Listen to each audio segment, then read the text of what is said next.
मुझे ऐसा अर्थ नहीं चाहिए जिस अर्थ के कारण अयोध्या में इतना बड़ा अनर्थ हो गया, वो अर्थ मुझे नहीं चाहिए। मैं ऐसा धर्म भी नहीं चाहता जिस धर्म के वशीभूत होकर एक बार भी मेरे बड़े भैया राम ने ये नहीं पूछा कि मेरा अपराध क्या है। किसी को वार्ड मेंबर या वार्ड पार्षद बनाया जा रहा हो, वार्ड का पार्षद मुखिया बनाया जा रहा हो, और वहां से उसको निष्कासित कर दिया जाए कि नहीं तुम इस नगर से ही निष्कासित हो जाओ, बतलाइए उसकी क्या दशा होगी। श्री राम जी को चक्रवर्ती सम्राट के पद पर बिठाया जा रहा है, और चक्रवर्ती सम्राट के पद पर बिठाते बिठाते एकदम आदेश आया, बोले नहीं चक्रवर्ती पद के नहीं, तुम्हें तो वन में जाना है। पर धन्य है राम जी। अग्रवाल जी जब राज्याभिषेक की बात राम जी ने सुनी तो प्रसन्न नहीं हुए, बल्कि राम जी संकुचित हो गए। विमल वंश यह अनुचित एको, और बंधु बिहाय बड़ा ही अभिषेको। ये तो अच्छा नहीं है कि हम सब भाई एक साथ जन्म हुआ, जन्मे एक संग सब भाई, उपवीत उपनयन एक साथ हुआ, पढ़ाई एक साथ हुई, और तो और विवाह एक साथ हुए, लेकिन आज अयोध्या का राजा बनने की बात आई तो केवल मुझे राजा बनाया जा रहा है, मेरे भाई को राजा नहीं बनाया जा रहा है। मेरे भाइयों को भी राजा बनाया जाना चाहिए। और जिस समय मां कैकेयी ने कहा कि मैंने वरदान में पहला वरदान मांगा है भरत को राज्य, राम जी झूम पड़े, मां तूने मेरे ऊपर बड़ा कृपा कर दी, मेरा बड़ा उपकार कर दिया। मैं तो यही चाहता था कि मेरा भाई भरत राजा बने और मुझे एक सम्राट के बड़े भाई होने का गौरव मिलेगा कि मैं एक सम्राट का बड़ा भाई हूं, मेरा गौरव और बढ़ जाएगा।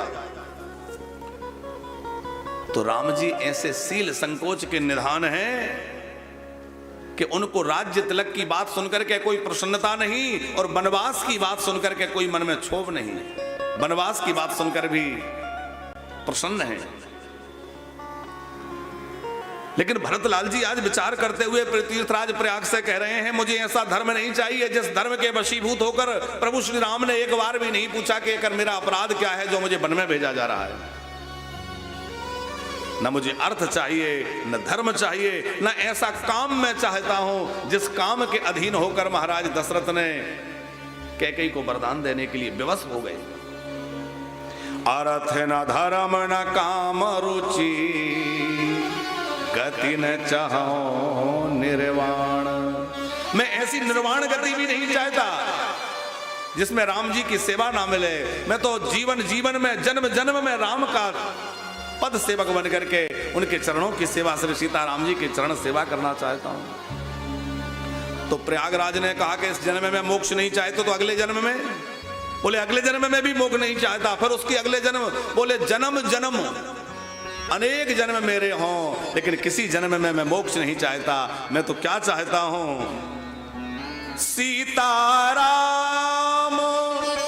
चरण रति मोरे, सीताराम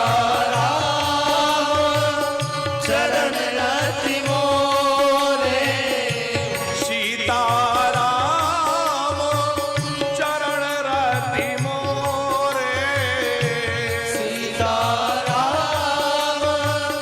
चरण रति मोरे, अनुदिन बढ़हि अनुग्रह तोरे, अनुदिन बढ़हि अनुग्रह तोरे, अनुदिन बढ़हि अनुग्रह तोरे, अनुदिन बढ़हि अनुग्रह तोरे।